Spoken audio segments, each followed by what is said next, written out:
So, we've been waiting on the Deferi to decipher the star charts we uncovered within some preserver ruins, a task which the Breen are also undertaking in a race to reach the supposed preserver archives that have been left to the Deferi. Ambassador Sura finally has a message for us. The millennia of stellar drift has been accounted for, and the star charts updated. We meet with the Ambassador to undertake this mission. Hopefully by reaching the archive first, the Breen will back off. He says their researchers have deduced that the Lannes system is the most likely candidate, specifically the third planet, an M-class world similar to Defera. He also adds that their long-range scans have detected Breen closing in on that system too, so it looks like they're not too far behind us, or maybe they've already overtaken. We beam up to the Daring and, leaving orbit, set a course for the remote system. See, the preservers set up installations such as the one on Defera all over the place in order to protect life that they had settled there, but Defera's also contained a partial star map that led us on a chase around the neighbouring systems, the culmination of which was the location for this archive. Having given it some thought, I think that there may in fact have been a plan behind these locations, but right now it's all speculation. Either way, either us or the Breen are going to be very disappointed by the end of this. Tarsi alerts us to a Breen presence in the system, but more than that, there are some pockets of Alpha Quadrant Jem'Hadar. For a refresher, you can check my Star Trek Online playthrough episodes 25 and 26 to see where these fit into the picture, but in essence they are Jem'Hadar who have allied with the New Link. While not exactly openly hostile to the Federation, we're not on the best of terms right now, so Starfleet has pretty much been leaving them alone. Tarsi recommends we engage immediately while we have the element of surprise.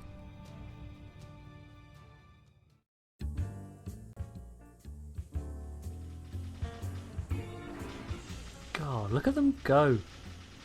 Oh, thanks. Oh, that's a good cuppa, thanks.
See, Tarsi, this is why you're still a commander and I'm a captain. Look at them go. How many ships we've got left to deal with now? There are 3 skirmishes within this system that we have to pacify, and in most of these situations, the Breen eventually win, so we can then engage the damaged survivors without ever having to antagonise the Jem'Hadar. For example, rather than draw fire from the 2 Breen ships and a territorial bunch of clone soldiers, we now only have to deal with the 1 Chell Gret warship. Such a ship as this has seen service since the Dominion War, and the design remains mostly unaltered since. It were these vessels that had the infamous energy disruptors to which Starfleet initially had no defence. Your own ship's hazard emitters are a useful ability to deal with the much milder energy siphons that they now have.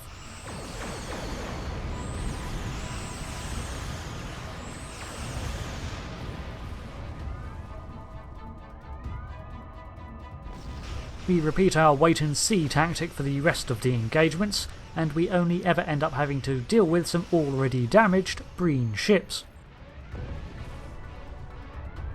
Now, there are also Breen on the surface, so we can't get too complacent. The away team can detect many a life sign on the planet's surface, but we can't identify what's what. Something is interfering with the readings, and I'm wondering if it's this very strange electrical looking atmosphere. We do have a vague concentrated energy reading to the northeast, so I guess we'll start there. This planet is covered in strange plants and trees, and we can hear the calls of some native fauna. I couldn't even tell you if it was insectoid or birds. The trees and much of the plant life are threaded with this purple glowing liquidy stuff that moves. It's even within the rocks, but that'll have to wait. I think we've discovered the preserver ruins and some Breen.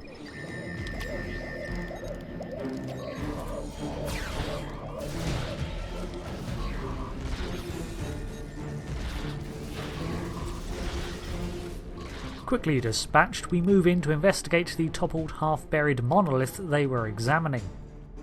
This isn't what we're looking for, but there is a faint power signature connecting this to something subterranean. Because of this strange distortion effect messing with our instruments, we cannot pinpoint exactly where, but it gives us a better idea of what to look for, so we can narrow down our search. Unfortunately, our ambush doesn't go unanswered, and we get a sudden transporter reading before reinforcements beam in to avenge their comrades.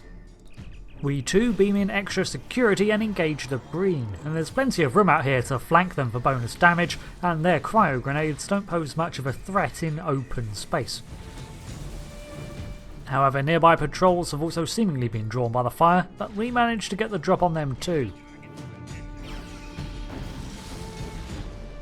Between the rocky mounds are natural paths that the Breen soldiers are patrolling, so it makes sense to off-road it a bit to avoid as many skirmishes as we can. Eventually, however, we're fated to fight more soldiers as the next energy reading we are drawn to is also surrounded by Breen. This vapour must be the source. Giving it a scan, Vulcan Science Officer Temet regards it as fascinating. Neutrino emissions. Antimatter reactors can produce high levels of neutrinos, as well as things like cloaking devices. There appears to be more of this glowing purple liquid here too. I wonder if it's a type of lichen drawn to exotic energies. So we may be looking for antimatter reactors of some form. At least now we have a specific energy to look for, and this should narrow things down even further. Up ahead we see some more enemy troops. Let's not approach from the path where there's no cover and instead use the rocks. Okay, so we flanked behind them and we can see they're congregated around some more ruins of some form. As we get closer, however, things go slightly awry. The Breen detect our presence and get off a lucky grenade that incapacitates the entire team, save me. The emboldened soldier charges in to follow me to press his advantage, and I have to engage in some Kirk Fu. I'm still, however, being shot at from another angle, so with no shielding left I retreat to more cover, only to encounter another Breen soldier. Fortunately, his aim sucks, and I'm able to call in some more reinforcements.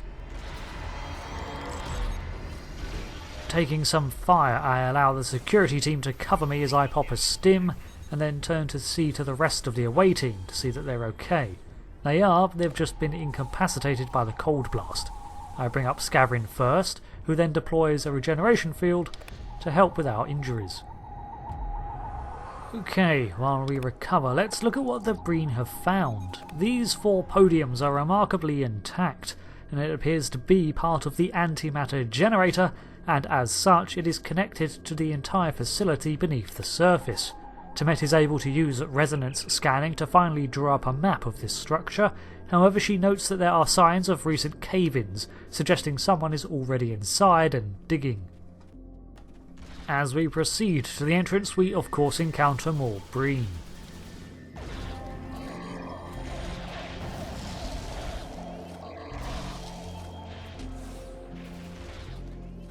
This obelisk appears to be right above the entrance to the subterranean structure. We should take a closer look, and it bears a striking resemblance to the one found by Kirk in Amerind in 2368. That too housed a sealed door to a facility, in that case a planetary deflector control room. Giving it a scan, however, brings the attention of another wave of Breen soldiers.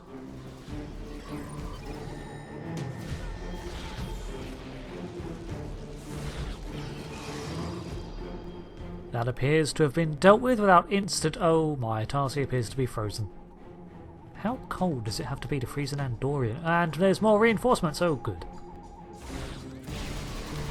Temet says that during the Breen's transportation she detected activity from the obelisk that has allowed her to deduce the way inside. I'm assuming that the Breen have been beaming up from the complex as there are no ships in orbit and the obelisk has been clearing them. Now we have intercepted the same clearance frequency and can now enter the caverns below.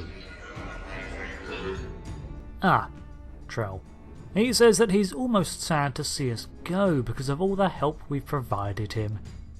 Really, I think he's lost the plot. We've cut through swathes of his soldiers and ships to get here and he's already ahead of us. So what is he on about? We press on into the caverns. Many of the passages are now barred with doors that won't open or cave-ins due to the Breen's careless excavations. I don't think they've been here long, thankfully. They're just hurrying to get ahead of us. There are, however, enough soldiers to slow us down somewhat, and in these narrow passages, their choice of weaponry can be more effectively utilised.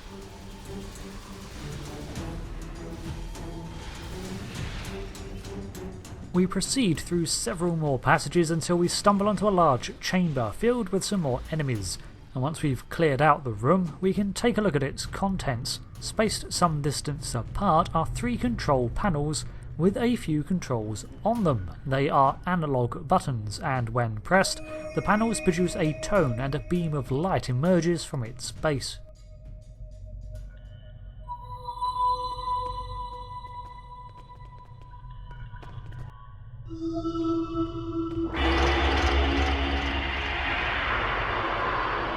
With that blaring noise, the lights shut off.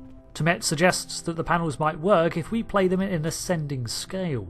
Preserver technology often used such simplistic interfaces and visual displays as well as sounds and lights as locking mechanisms, as their technology was meant to be friendly for any race that used it. And millions of years in the past, the Preservers had no idea what sort of languages or norms a species may have, but grand visual feedback, recognising sound patterns and understanding simple mechanisms, like buttons, are all good bets for most civilizations. The completed scale reveals a calm blue aura and a melody echoes about the halls. The nice moment is ruined by the harsh tones of a Breen filter, however. Trell sends in more reinforcements for us to deal with now that we have opened the way. It seems as if this is as far as the Breen got, and now we've cleared the way for the path ahead.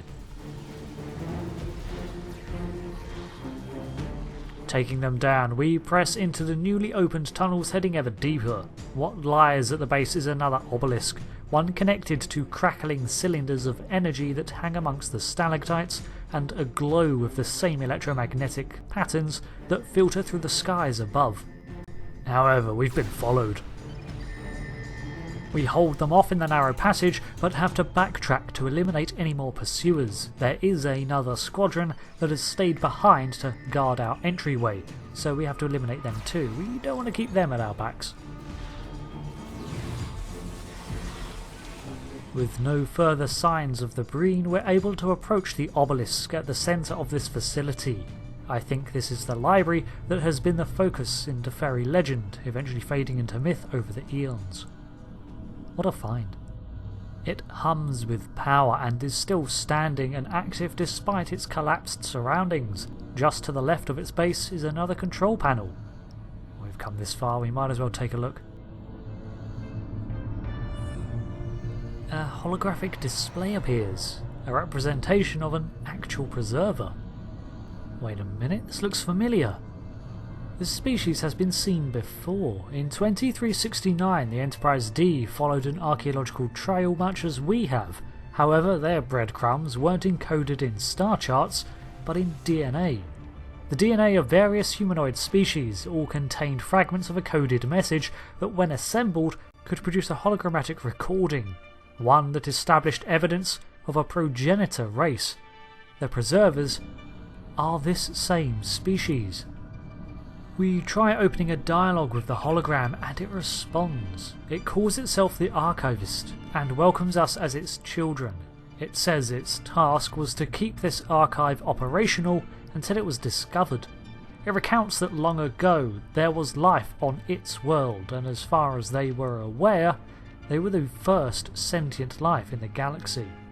They explored and began to splice their DNA into other worlds, splicing them to make humanoid life. Their hope was that their close resemblance in form would allow for a better understanding between the species and a friendship between the races that would evolve over time. They knew that the process of evolution would take eons, and they would no longer be around to witness the results of their grand experiment, so they left behind legacies of their passing for the technologically advanced to decode and follow.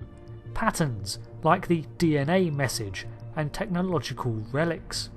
More importantly, some volunteered to enter hibernation. Some preservers or progenitors came here to await our coming.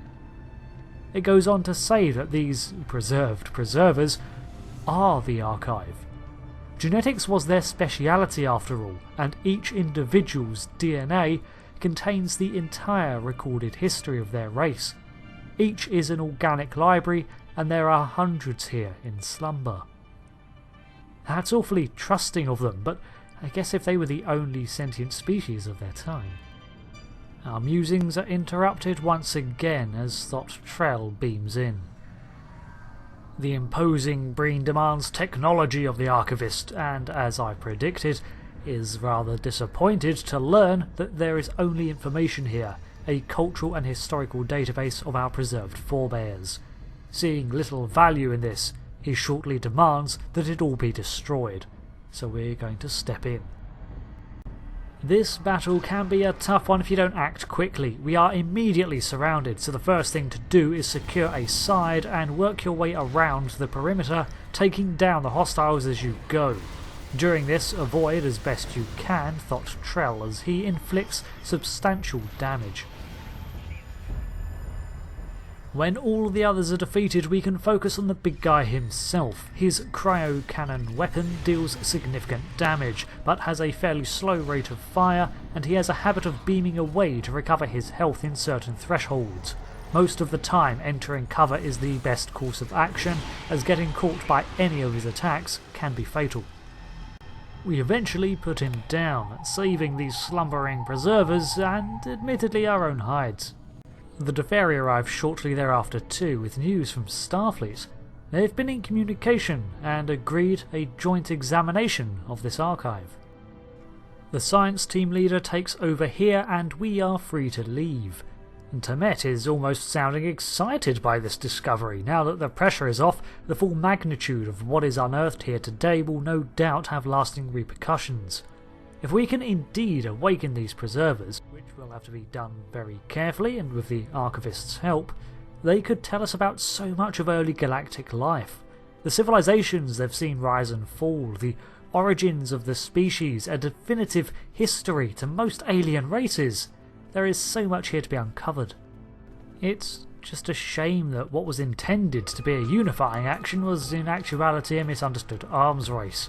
The reason they encoded parts of the star map into different systems was the same reason they split up the DNA message.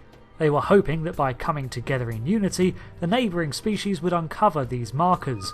Instead, in both instances, we fell short of their optimistic predictions. At least, it was the Deferi and the Federation that got their hands on this archive and not the Breen. I wonder what the Preservers will make of our societies.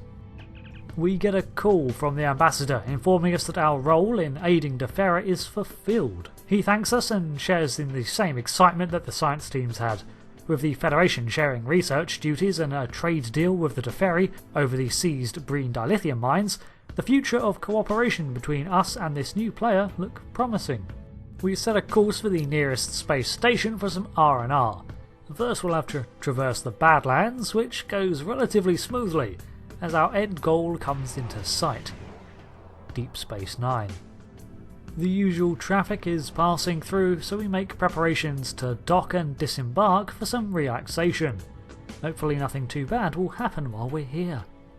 So, Thank you for joining me on this dig into ancient Trek lore as we explore the ever-expanding storylines of Star Trek Online, and I hope that you'll join the crew next time to continue these adventures where we have trouble with the Dominion. Not the Alpha Gem Hadar or a New Link, but Dominion War era Dominion. Yup. Things are going to get dicey. So, until then, thanks again for watching, and I hope to see you later. Goodbye.